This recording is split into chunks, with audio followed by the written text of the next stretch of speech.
Alright guys, I'm going to show you how to install injectors on your 5.0 Mustang, whether you have a 2011 to 2014 or a 2015 to 2017. This should work for what you're trying to do. I have Injector Dynamics. These are 1050Xs. As you see here, they're the big boys. It'll pretty much be the same process for any injector that you guys are running, whether you're running the 47-pound injectors, 52-pound injectors, whatever you're running, it'll be the same process. The only difference is I'm not going to use the OEM clips whenever I put these in. I've heard that these just go in and don't use any clips, so I'll cover that when I get to it. But basically what you want to do, you want to take all the stuff off the top. So I already took off this left side. There's going to be two nuts that hold this onto here, and then you can remove this. Then you can remove this foam piece, which kind of works to quiet the injectors so you don't hear a ticking noise. But hey, you guys with 2018 Mustangs, you probably hear the ticking noise anyways, because let's just face it, those motors tick. That's why I went with a 2015 to 2017 model. So gonna do the same process for this side, and then what you're going to want to do is you're going to want to come over here. You want to come over here to the fuses. This 30 right here, this will be the fuse you want to pull. This is the fuse to the fuel pump. So you want to pull that fuse.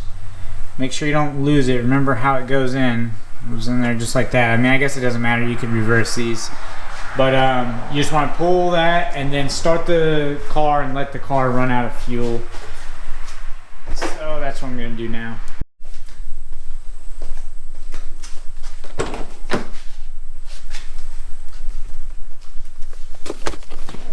Let's see. Try to start the car, see what happens. Alright, so it won't start because there's no fuse in the fuel pump. So what you really want to do there is get some of the fuel out of the lines. Granted, it's still going to be a freaking mess. You're still going to get fuel everywhere. You're going to smell. Wear some clothes that you don't mind getting messed up. Have enough rags and stuff around. Have a little container, like a drip pan or something like that, to catch some of the fuel. And it won't be that bad. You're going to get some fuel though. But if you do that process I just showed you, removing the fuse makes it a lot better. So I'm going to remove these two nuts, remove the little plastic thing and the foam thing. I'll try to record that for you guys. Or you know what, I'll just skip past that. It's pretty easy. And then I'll show you guys me removing the rail. Alright guys, you see here, you got these little clips that go around the injectors. You basically just pull these clips off. If you have the ID1050Xs, you will not reuse these clips. There's basically nothing that holds this on other than the bolts holding it down. But if you're using another stock style injector like this, like the 47s or the 52 pounders, you're going to want to use these clips to retain these. So putting the new injectors in right now. I've got 4 of them in. I got to put the other 4 in. They basically just push down into place. Make sure that the connection is going towards the outward side of the fuel rail. Also, when you take out these injectors, you want to make sure to pour the fuel from the fuel rail into a bucket or something like that, because these rails, even though you still, you know, turned on the car or tried to turn on the car, there's still fuel in the lines. So just dump it out somewhere, have a plan, or else it'll make a big ass mess. But if it, you know, gas, it'll evaporate, so it doesn't really matter. So whenever you go to put the rail back on, you want to make sure that the injectors are snug on the rail, and then you'll drop them back in place. When you drop them back in place, it'll be very difficult to get the injectors to seat back where they're supposed to without tightening these two. This bolt right here and this bolt right here on each side, so those 4 bolts. Once you tighten those 4, it'll make the injectors where they seat down, where they're supposed to sit.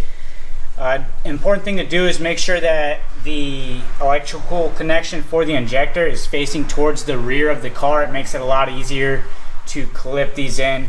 And also you want to make sure that the injector, the electrical connection isn't going to hit the valve cover or anything like that whenever you tighten those 2 bolts down.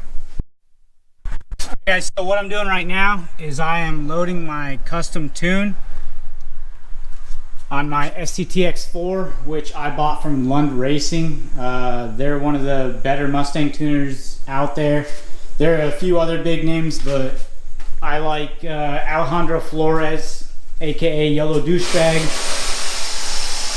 He provides a lot of good info for free through his YouTube channel. So with that, you know, passing that knowledge on to the customer, that's honestly why I went with Lund Racing.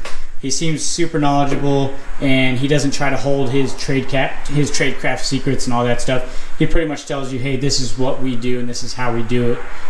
So I like to be an informed customer.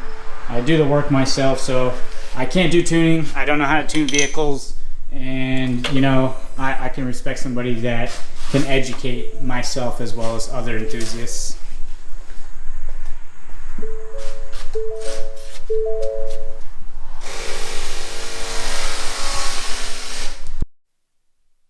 So that's pretty much it. Got the injectors in. You just put all this stuff back on, the foam and the little plastic piece, and put these nuts back on, and you're good to go. Don't ask why I don't have my supercharger belt on. I'm waiting for a shim that goes on here to put the pulley out a little bit further so everything aligns, and then she'll be good to go. Make some power. I've got that base mat from Lund Racing, so I'm gonna do some logs, send it over to Alex, you know, Yellow Douchebag, and get the tune touched up, and then should be ready to rip, take it to the track. But that's all I got for today. So thanks for watching. Make sure you like and subscribe.